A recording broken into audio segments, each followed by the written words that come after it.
오늘 하나님께서 우리에게 주신 말씀은 마가복음 1장 29절에서 34절 말씀입니다.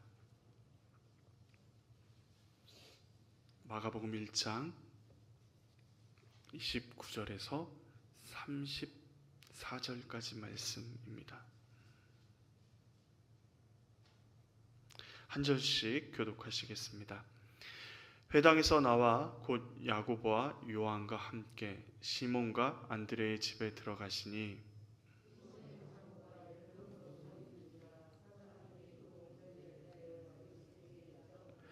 나아가사 그 손을 잡아 일으키시니 열병이 떠나고 여자가 그들에게 수종되니라.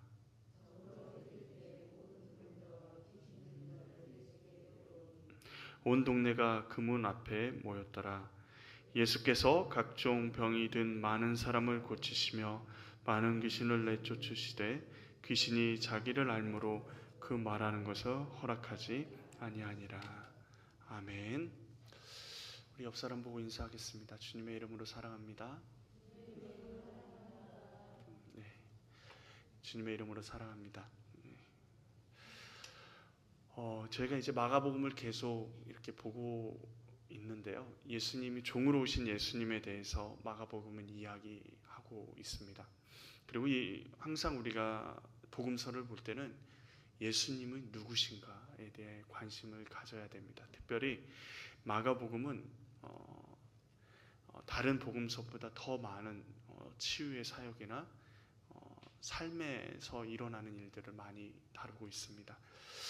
오늘 말씀에 보면 예수님께서 우리가 지난주에 살펴보았듯이 회당에서 복음을 전하시고 귀신을 쫓아내시는 사역 위에 이제 회당에서 나오셔서 제자들과 함께 회당 근처에 집이 있는 시몬과 안드레의 집으로 들어가셨습니다.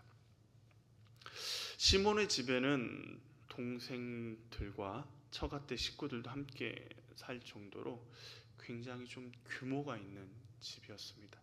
우리가 어부하면 못 사는 것 같지만 그렇지 않습니다.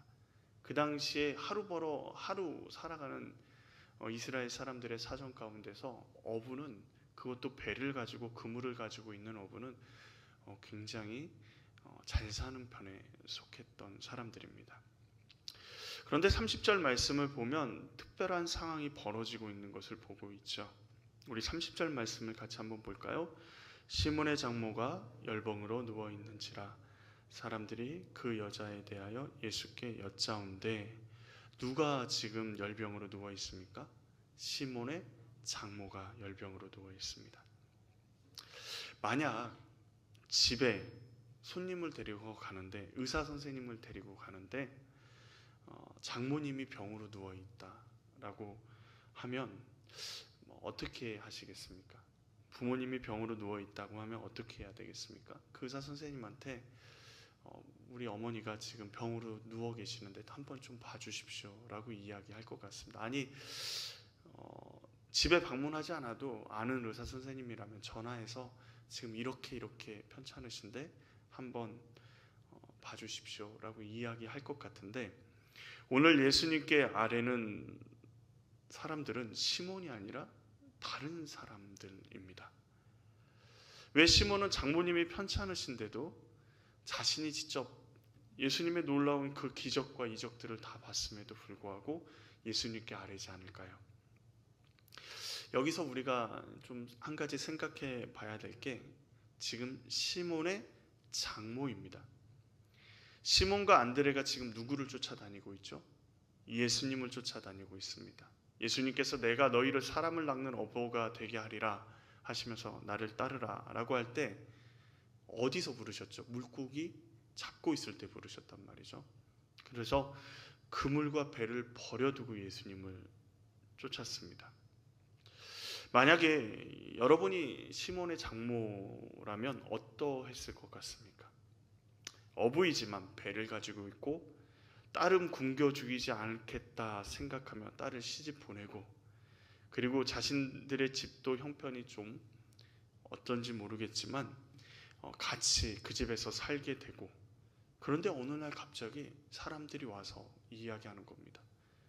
배하고 그물만 놔두고 베드로와 안드레가 예수라는 사람을 쫓아갔다고, 사라져버렸다고, 빨리 배하고 그물을 챙겨야 될 것 같다고, 잡은 물고기도 그대로 두고 갔다고 이야기를 하는 거죠. 정확히 시몬과 안드레의 형제가 어떻게 되는지는 정확하게 잘 알지 못하지만 집안에 남자 어른이 둘이 갑자기 사라졌다라는 것은 남아있는 가족들이 감당해야 될 어려움은 말로 다 할 수 없을 겁니다. 그 당시에 남자가 굉장히 가부장적인 사회였던 것을 생각하면 더더욱 그렇죠. 그런 상황 가운데 정신적인 충격도 있고 육신의 열병으로 아프기 시작합니다. 그때 그녀의 마음, 그때 그 장모의 마음은 어떠했겠습니까? 모르긴 몰라도 시몬과 안드레를, 특별히 자기 사위를 굉장히 많이 원망했을 겁니다. 이 정신 나간 놈이 어떻게 이러냐라고 생각했겠죠. 그리고 한 번도 본 적이 없지만 사위를 꿰어서 데리고 간 예수는 정말 미웠을 것입니다. 그래서 시몬은 예수님을 자신의 집으로 모시고 가고 싶지 않았을지도 모르겠습니다. 그리고 열병으로 고생하시는 장모님에 대해서 누군가 소식을 전했을 건데 그 장모님과 예수님을 대면시키는 것은 굉장한 스파크가 튈 것 같은 생각이 있기에 주저했을지도 모릅니다. 그런데 대신 예수님은 자신의 집으로 가시고 대신 주변의 사람들이 시몬의 장모에 대해서 자세하게 아뢰입니다. 누가복음에 보면 그를 위하여 예수께 구하니라고 말씀하고 있습니다. 시몬의 장모를 위해서 주변의 사람들이 예수님께 간구합니다. 예수께 사람들이 간구하는 모습, 우리는 여기서 한 가지를 깨닫게 되는 거죠. 우리는 서로를 위해서 중보해야 한다라는 것이죠. 그리스도인들은 자신을 위해서 기도하는 것도 굉장히 중요하지만 깨어진 틈, 예수님의 은혜가 필요한 곳을 위해서 기도하는 것이 필요한 것입니다. 시몬은 본인 스스로 예수님께 간구하고 나아가지 못했습니다. 그렇지만 주변에 야고보와 요한이 마음을 모아서 예수님께 간구합니다. 우리도 다른 사람을 위해서 중보해야 하는 거죠. 주변에 문제가 있음에도 예수께 나아가지 못하는 사람들이 많이 있습니다. 왜 예수님께 간구를 하지 못할까요? 자신의 상태를 잘 알지 못합니다. 지금 자신에게 기도가 필요한 상황인지 아닌지도 잘 알지 못합니다. 그러니 기도하지 않는 것이고 발만 돈동 그러는 거죠. 이렇게 생각할 수도 있습니다. 뭐 이 정도야. 늘 언제나 겪어왔던 일인데 이거는 예수님도 어쩔 수 없는 일이야. 뭐 이런 생각들이 자신의 기도해야 되는 상황임에도 불구하고 기도하지 예수님께 나아가지 않는 경우들이 많이 있습니다. 자신의 상태를 알고도 기도가 필요하다라고 생각해도 어려운 상황이 우리 가운데 덮칠 때 그것을 신경 쓸 여력이 없는 사람도 있습니다. 기도해야 되는 건 머리로 알아요. 지금 이 상황 기도를 해야 되는 건 알고 있습니다. 그러나 염려로 기도보다 다른 방법을 찾느니라고 기도하지 못하시는 분들도 많이 계십니다. 그리고 마지막으로 예수님에 대해서 알지 못해서 기도하지 못하시는 분도 계십니다. 정말 기도가 필요한 것을 알고 자신의 힘으로는 이 모든 일을 감당할 수 없는 것을 알고 있는데 누구에게 기도해야 될지 모르고 어떻게 기도해야 될지 모르는 사람들, 그래서 기도하지 못하죠. 영화 같은 거 보면 이렇게 기도하죠. 그런 사람들은 예수님, 부처님, 알라신, 천지신명, 뭐 듣고 있는 모든 신들이여 내게 한 번만 뭐 이렇게 기도하지 않습니까? 예수님에 대해서 전혀 알지 못하는, 누군가를 붙잡고 싶은데 누구를 붙잡아야 될지 모르는 그 사람들. 그래서 예수님께 기도하지 못합니다. 그런데 그렇게 기도하지 못하는 사람들이 멀리 있지 않고 우리 주변에 있습니다. 그들은 우리의 기도가 필요한 것이죠. 우리의 눈에 다른 사람의 어려움이 보이고요. 다른 사람의 이 사람은 이 부분에서 이 영역에서 기도가 필요한데 그 영역이 보인다면 하나님께서 우리에게 말씀하고 계시는 겁니다. 그를 위해서, 그 사람을 위해서 라고 말씀하시는 것임을 깨달아야 합니다. 하나님은 우리와 함께 일하길 원하십니다. 우리가 기도하지 않아도 주님은 우리의 사정을 너무도 잘 아십니다. 기도하지 않아도 우리의 사정을 아시기 때문에 우리의 필요를 채워주실 수 있습니다. 그러나 하나님이 원하시는 것은 우리가 간구하고 주님 앞에 나오길 원하는 겁니다. 교회의 연약한 부분이 보이고 부족한 부분이 보이면 가장 먼저 해야 될 일이 무엇입니까? 기도입니다. 기도. 이 부분이 이러니까 저 부분이 저러니까 이거는 이렇게 해야 되고 저거는 저렇게 해야 되고 이야기하는 것에 앞서서 먼저 해야 되는 것은 하나님께서 그 부분을 우리 가운데 보여주셨다라는 것은 우리로 하여금 기도하라고 먼저 보여주신 것입니다. 많은 사람들은 기도해야 할 때 기도하지 않고 지적하거나 그 사람을 찾아가서 위로합니다. 그러나 그것은 순서가 틀렸습니다. 가장 먼저 기도가 필요합니다. 그리고 예수님께 병자를 데리고 나아가야 합니다. 그 어려운 사람들을 주님께 데리고 나아가야 되죠. 주의 말씀 앞에 서게 만들어야 합니다. 오늘 말씀 32절에 보면 저물어 해질 때 모든 병자와 귀신 들린 자를 예수께 데려오니 라고 합니다. 저물어 해질 때 안식일의 율법의 엄중함이 두려워서 예수님께 나오지 못한 사람들이 예수님께 나옵니다.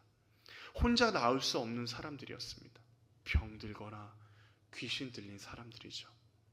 그들을 데리고 나온 사람들이 있습니다. 많은 장애물로 주님께 나오지 못하는 사람들에게 예수님을 소개하고 만날 수 있도록 그들을 데리고 오는 사람들이 있습니다. 이들이 누군가요? 회당에서 예수님이 전한 복음을 들었고 예수님이 놀라운 이적을 행하시는 것을 보았던 사람들, 그들이 예수님의 그 말씀을 듣고 예수님이 귀신을 내쫓는 것을 보고 그들이 가장 먼저 생각했던 사람들이 누구였을까요? 내가 아는 그 귀신 들린 사람, 내가 아는 그 연약한 사람, 그 사람들을 생각했던 것이죠. 그리고 기다렸습니다. 언제까지요? 안식일이 끝나기만을 기다렸습니다. 저물어 해 지니 해가 질 때 안식일이 끝나자마자 예수님이 계신 곳으로 그들을 데리고 간 것입니다. 예수님의 사랑과 능력을 알고 있다면 우리의 삶 가운데 그 능력이 이루어질 수 있어야 합니다. 그리고 다른 사람들의 삶 가운데도 예수님의 사랑이 우리를 통해서 드러나야 합니다. 내가 만난 예수님을 그들도 만날 수 있게 해야 되는 것이죠. 지금 우리의 기도가 필요한 영역이 생각이 나십니까?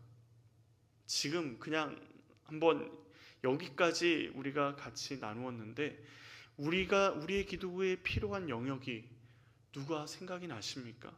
우리의 자녀, 우리의 이웃, 부모, 형제, 친구, 아니면 이 나라, 전쟁을 치르고 있는 우크라이나나 러시아, 지진으로 힘들어하는 튀르키예나 시리아, 우리 눈에 띄는 영역이 있다면 우리는 그 영역을 위해서 기도해야 합니다. 우리 주변에 생각나는 사람들이 있습니까? 그렇다면 주님께 나오게 하십시오. 단순히 교회를 나오게 데리고 오는 것을 뛰어넘어서 그 사람이 예수님을 만나 삶이 변화되기까지 우리의 삶을 헌신해 드릴 수 있어야 합니다. 교회를 데리고 나오는 게 예수님을 만나게 하는 게 아닙니다. 교회 데리고 나와서 그 사람이 상처받고 떠나면 어떡합니까? 어떻게 해야 되죠? 교회에 그 사람을 내가 마음을 품고 데리고 나왔으면 그 사람이 성장하기까지 옆에서 기도하고 그 사람을 품을 수 있어야 합니다. 예수님이 그렇게 하셨잖아요. 끝까지 포기하지 않으시고 참아주시고 가르치시고 가르치셔서 그렇게 하시는 겁니다. 예수님께서 그 사람들에게 이야기를 들으시고 어떻게 반응하십니까? 예수님께서는 나아가십니다. 누구에게요? 아픈 여인에게 나아가십니다. 오늘 본문을 살펴보면 예수님께서 시몬의 집을 찾아오신 이유가 무엇일까요? 복음서의 내용을 보면요, 시몬의 집보다 조금 더 야고보와 요한의 집이 더 잘 살고 있는 것 같아요.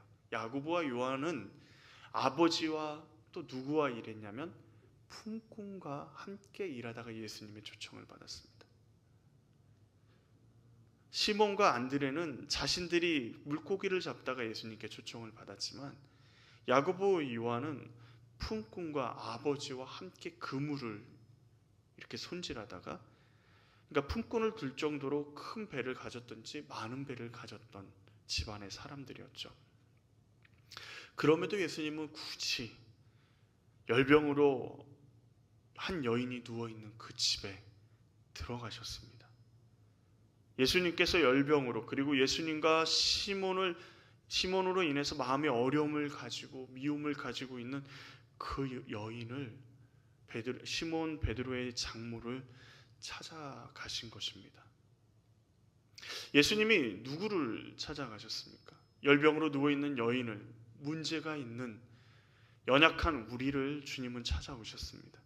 우리가 예수님을 찾아간 것이 아니라 예수님이 우리를 찾아오셨습니다.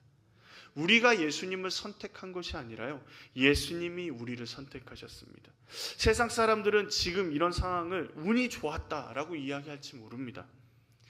그렇지 않습니까? 열병으로 아파 있는데 그 열병을 해결하실 수 있는 분이 그 집에 들어갔다 하면 운이 좋은 거로 생각하겠죠. 그러나 운이 좋은 것이 아니라 주님이 찾아가신 것입니다. 모태신앙이라고 자신은 선택지가 없었다고, 예수를 믿을 수밖에 없었다고 말할지 모르지만 모태신앙 중에 예수님을 믿지 않는 사람도 수없이 많습니다. 그리고 우리가 예수님을 선택했다고 생각하면요, 우리가 예수님께 나아가서 예수님을 선택했다고 생각하면 그 선택은 언제나 불안합니다. 그렇지 않으신가요? 내가 잘못 판단한 거 아닌가? 내가 잘못 생각한 거 아닌가? 라는 생각이 들죠. 그러나 예수님이 우리를 먼저 찾아오셨습니다. 그 사실은 그 선택에는 후회가 있을 수 없다라는 거죠. 우리가 예수 그리스도를 믿고 이 땅에 지금 이 교회 안에 수요 기도회 안에 함께 참여한다라는 것은 하나님의 놀라운 은혜라는 것입니다. 그 사랑을 누구도 막을 수 없고 끊을 수 없음을 의미하는 것이죠. 또한 예수님은 자신을 필요로 하는 곳으로 나아가십니다. 시몬의 장모가 가장 보기 싫은 사람이 누굴까요? 예수님이죠.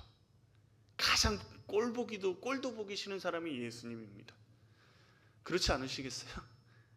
잘 살던 내 사이를 꼬드겨 갖고 나아간 그 사람, 알지도 못하지만 그 사람이 가장 미웠고 보기도 싫을 겁니다. 그런데 시몬의 장모에게 가장 필요한 분은 누구이시죠? 예수님입니다. 자, 예수님의 입장에서 나를 가장 미워하는 사람에게 여러분이 예수님이라면 가고 싶겠습니까? 그런데 예수님은 그거에 상관하지 않으셨습니다. 예수님은 본인을 필요로 하는 사람에게 찾아가십니다. 심지어 원망하고 미워해도 예수님은 그에게 나아가십니다. 그녀를 위해서 함께 기도했던 그 사람들과 함께 그녀에게 찾아가시는 거죠. 예수님은 자신을 좋아하는 곳, 열렬히 환영하는 곳을 찾아가시는 것이 아니라 미움이 있고 깨어지고 회복이 필요한 그 사람, 그곳을 찾아가시는 것입니다. 예수님이 계시는 곳에 시몬의 집에 온 동네가 모였습니다. 안식일에 움직이지 못하고 율법에 매여서 두려움에 안식일이 끝나기만을 기다렸던 그 사람들이 시몬의 집에 예수님을 찾아 모였습니다. 예수님은 그들을 어떻게 하셨죠? 야, 안식이라고 나를 안 찾아와. 너희 믿음 없음을 내가 진짜 책망하거나 꾸짖지 않으시고 그들의 아픔을 고치시고 그들이 묶여있는 귀신들을 쫓아내십니다. 예수님은 자신을 필요로 하는 사람을 향해서 나아가십니다. 그렇다면 예수님이 우리에게 찾아오시는 것, 우리에게 나아오시는 것이 쉬웠습니까? 그렇지 않습니다. 우리는 예수님을 찾아가는 것이, 예수님이 우리를 찾아오시는 것이 쉽다고 생각하지만 그렇지 않습니다. 조금만 깊이 생각해 보면 주님이 우리를 찾아오시는 것, 2000년 전에 이 땅에 오셨던 그 주님이 오늘날 우리를 찾아오시고 우리 마음을 움직이셔서 지금 주님 앞에 나오게 하신 것, 주님의 품으로 품어주신 것, 이거는 결코 쉬운 일이 아닙니다. 하늘 보좌를 버리시고 이 땅에 사람의 몸을 입고 오셔서 그것도 부족하셔서 자신의 몸이 찢기시기까지 십자가를 지시고 온갖 조롱을 참으시면서 죽으셨던 그 주님이 우리를 찾아오시기 위해서 그 모든 짐을, 그 모든 일들을 감당하셨습니다. 그리고 죽음을 이기고 부활하셔서 오늘날 우리와 함께하고 계십니다. 그것을 누가 과연 쉽다고 이야기할 수 있겠습니까? 이제 예수님의 사랑을 아는 우리가 주님께 나아가야 합니다. 왜요?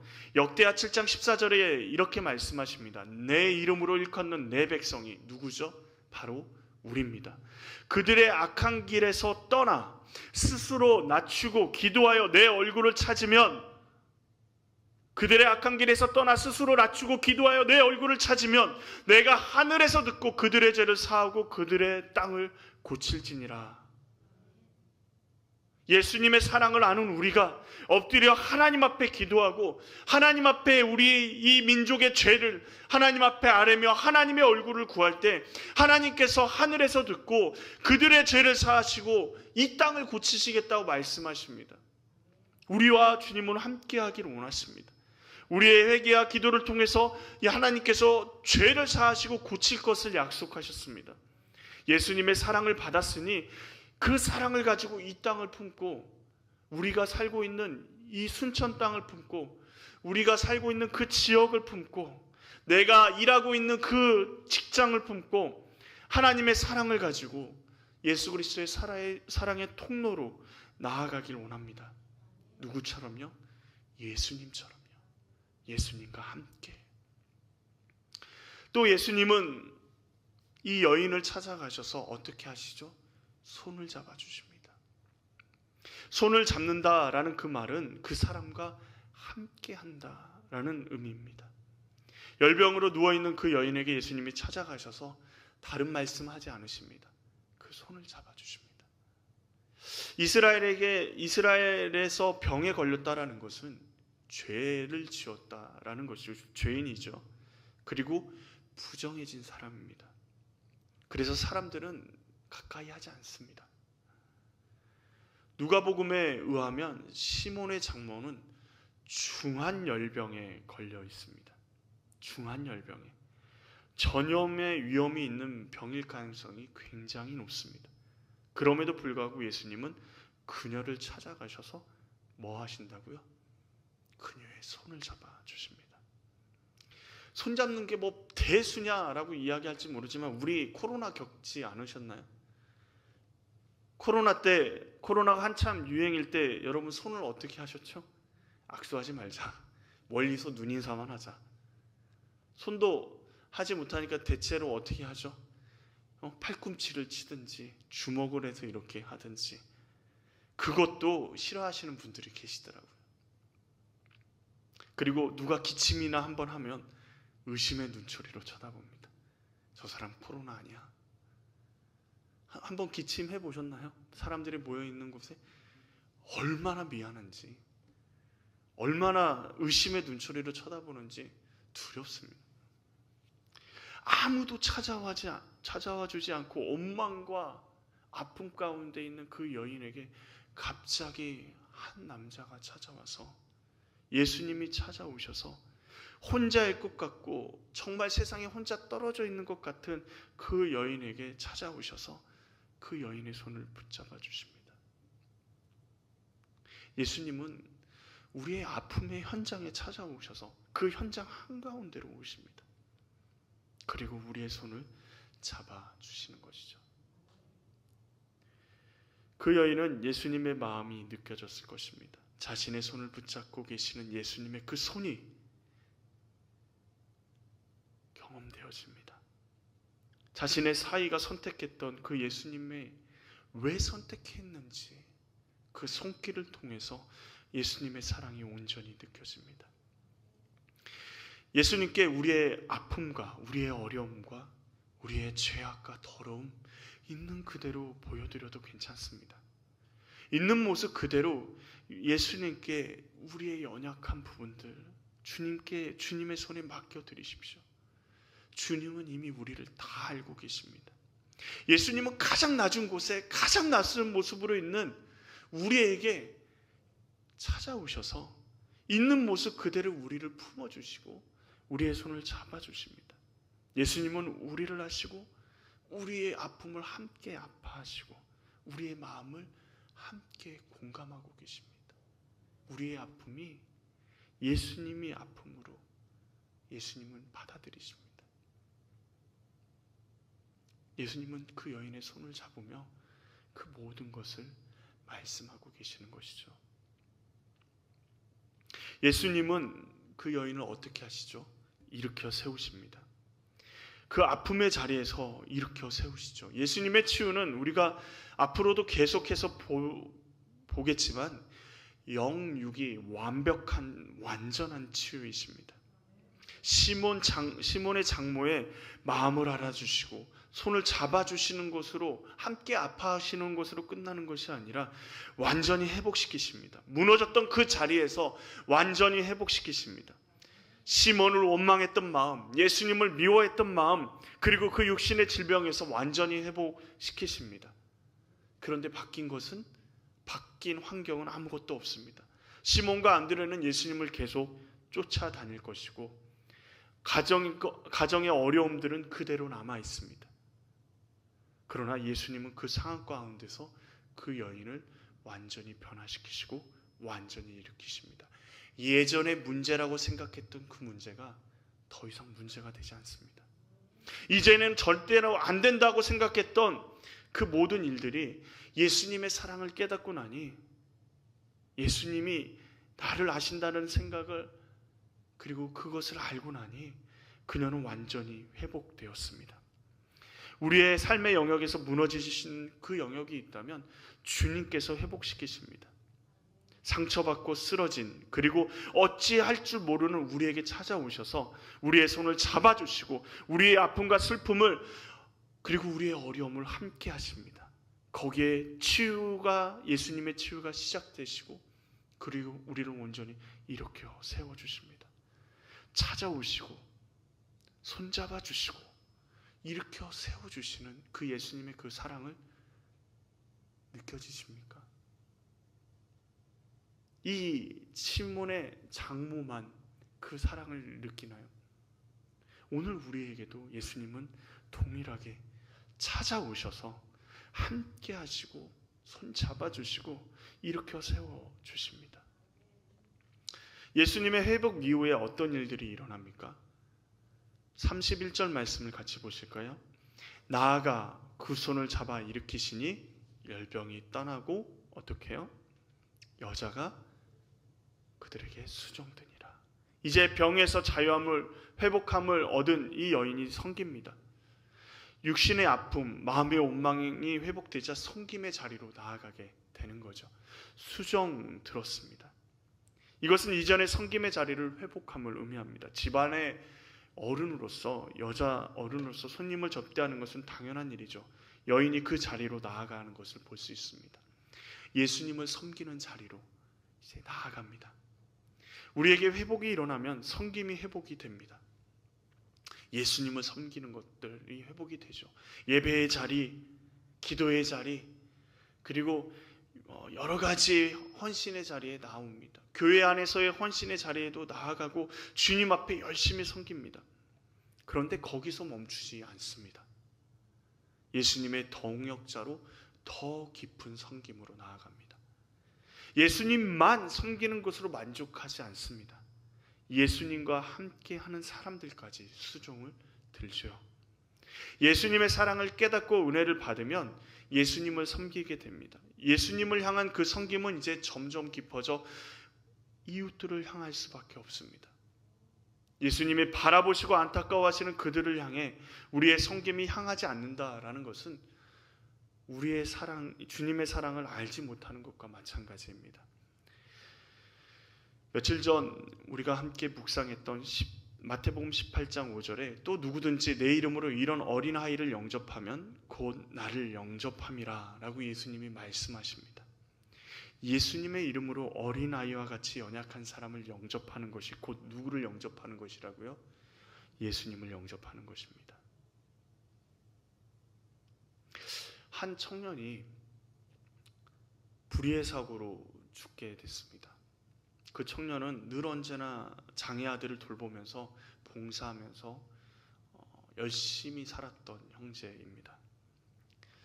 그런데 불의의 사고로 죽게 되었을 때 그 부모는 너무 마음이 무너졌습니다.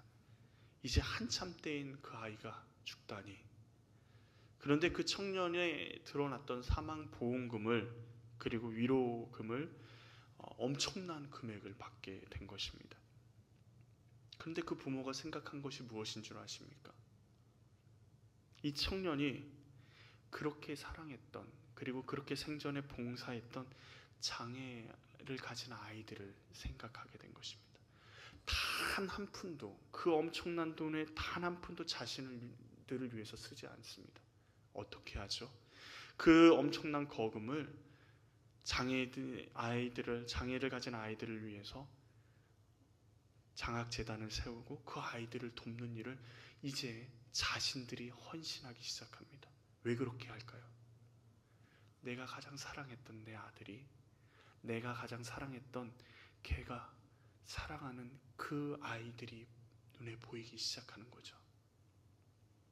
예수님의 십자가의 사랑을 하는 우리가 예수님이 바라보시는 그 영혼들, 사랑하시는 그 영혼들, 천하보다 귀하다라고 말씀하시는 그 영혼을 외면하는 것, 주님의 사랑을 안다면 불가능합니다. 그러기에 예수님의 이름으로 어린아이와 같은 연약한 사람을, 어려운 사람을, 지금도 죽음을 향해 달려가는 그 영혼들을 바라보면서 그들을 영접하고 섬길 수밖에 없는 것이죠. 오늘 말씀에도 그렇습니다. 예수님이 시몬의 집에 계시다라는 소문을 듣고 그 집 앞으로 많은 사람들이 모여들죠. 시몬의 집이 사역의 장소가 된 것입니다. 그러면 시몬의 장모가 예수님하고 그 제자들까지 섬겼으면 됐지, 이제 이 많은 사람들까지 내가 어떻게 하겠느냐, 그냥 예수님이 알아서 하시겠지 하고 자신의 할 자리로 돌아갔을까요? 그렇지 않았을 겁니다. 그녀는 집 앞에 있는 예수님을 찾아온 많은 사람들을 자기가 할 수 있는 대로 섬기며 나아갔을 겁니다. 자기가 병상에서 만났던 그 예수님, 자신의 손을 잡아주셨던 그 예수님을, 그 사람들을 보면서 그 예수님의 사랑을 저들도 깨달아 알았으면 하는 마음이 그녀의 마음에 있지 않았을까요? 자신의 삶의 어려움들만 보고 그 어려움에 분노하고 아파하고 힘들었던 그 삶을 변화시켰던, 완전히 새롭게 하셨던, 자신의 삶이 기쁨으로 넘치게 하셨던 그 예수님을 생각하며 예수님을 만나러 나온 그 연약한 사람들을 섬겼을 것입니다. 주님이 우리에게 나오셨습니다. 우리가 주님 앞에 지금 그러므로 서 있습니다. 우리의 아픔과 고통의 현장 가운데 주님은 늘 언제나 우리의 손을 잡아주셨습니다. 우리가 깨닫든지 깨닫지 못하든지 주님은 우리의 손을 잡아주셨습니다. 어느 날 제가 대학교를 마치고 신대원을 준비하고 있는 과정 가운데 주님 앞에 결단할 여러 가지 기도의 제목들이 있어서 하루에 3번 작정하고 기도하러 올라간 적이 있습니다. 주님 앞에 아침, 점심, 저녁으로 식사를 마치고 기도를 하러 올라가면 주님 어떻게 여러 가지 내가 가지고 나온 기도의 제목을 한 번씩 이렇게 이야기하고 나면 그때부터 성령님께서 저를 다른 기도의 제목들로 이끌어 가시는 겁니다. 나는 이 기도를 해야 될 것 같은데 그 기도가 아니라 전혀 다른 기도를 하게 하시는 겁니다. 저를 꿈꾸게 하셨는지 환상을 보여주셨는지 모르겠지만 그때 어느 날은 갑자기 너무 힘들어서 하나님이 보여주시는 그 일들을 보면서 너무 힘들어서 대굴대굴 구른 적이 있었습니다. 어렸을 때 가난했던, 그리고 너무도 가난에 서러웠던 그 시절을 제 마음 가운데, 제 생각 가운데 저에게 보여주시는 겁니다. 너무도 힘들고 너무도 괴로웠습니다. 생각하고 싶지 않은 일들이 떠올리고 싶지 않은 일들이었습니다. 너무 힘들어서 기도 그 방에서 대굴대굴 구르고 있는데 한참을 구르다가 다시 한번 주님 앞에 나아가니 주님이 다시 한번 그때 그 상황을 보여주십니다. 그런데 그때 제가 몰랐던 한 분이 제 옆에 계시더라고요. 제가 그렇게 힘들고 어려워했던 그 순간에 예수님이 제 옆에 계셨더라고요. 나는 보지 못했는데 주님이 나를 보시면서 아파하시고 힘들어하시는 그 예수님이 늘 언제나 저와 함께 하셨더라고요.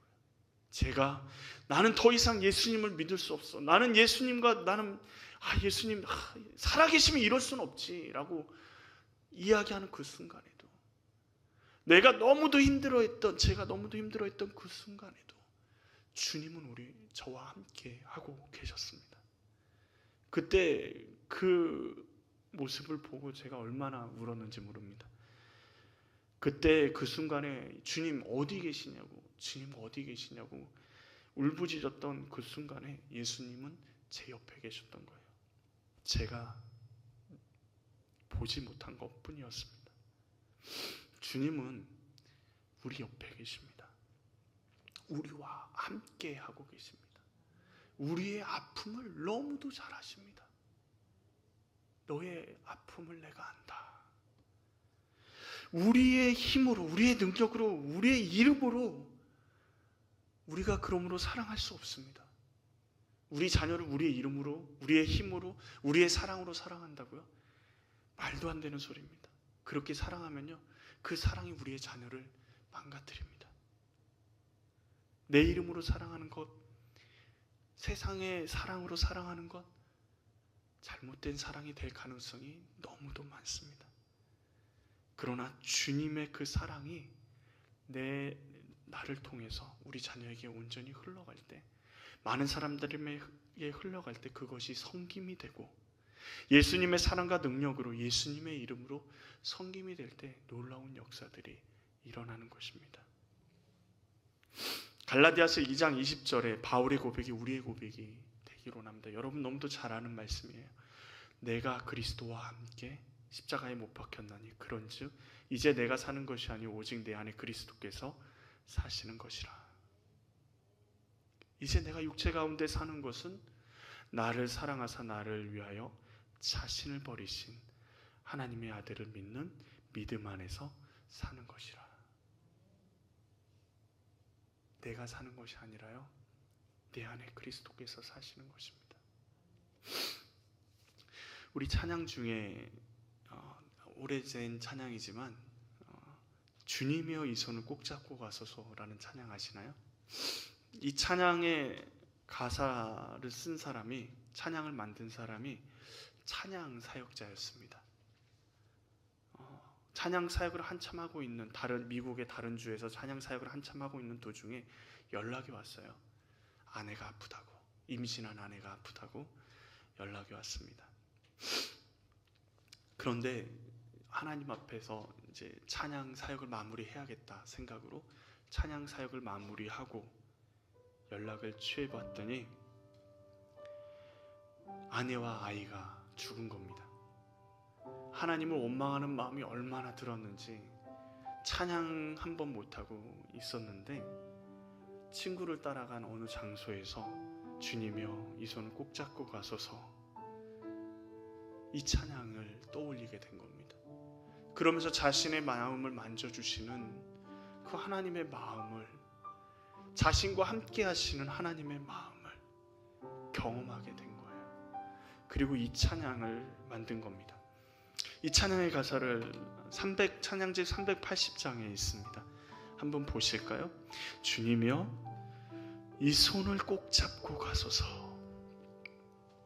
약하고 피곤한 이 몸을 폭풍우 흑암 속 해치사 빛으로 손잡고 날 인도하소서.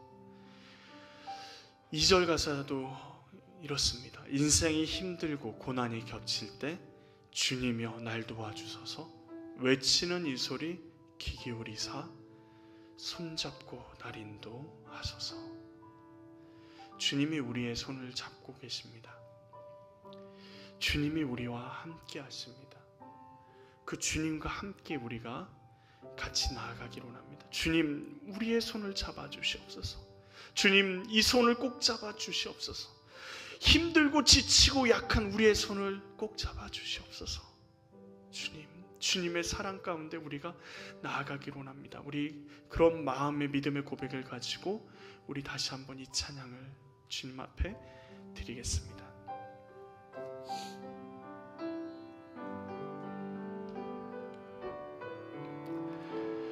주님이여 이 손을 꼭 잡고, 주님이여 이 손을 꼭 잡고 가소서. 약하고 피곤한 이 몸을 폭풍우 감소 해치사 빛으로 손잡고 날 인도하소서.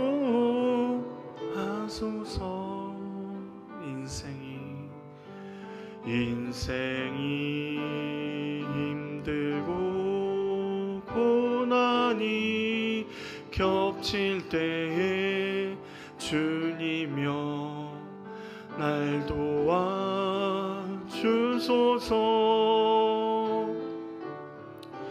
외치는 이 소리 귀 기울이시사 손잡고 날 인도하소서.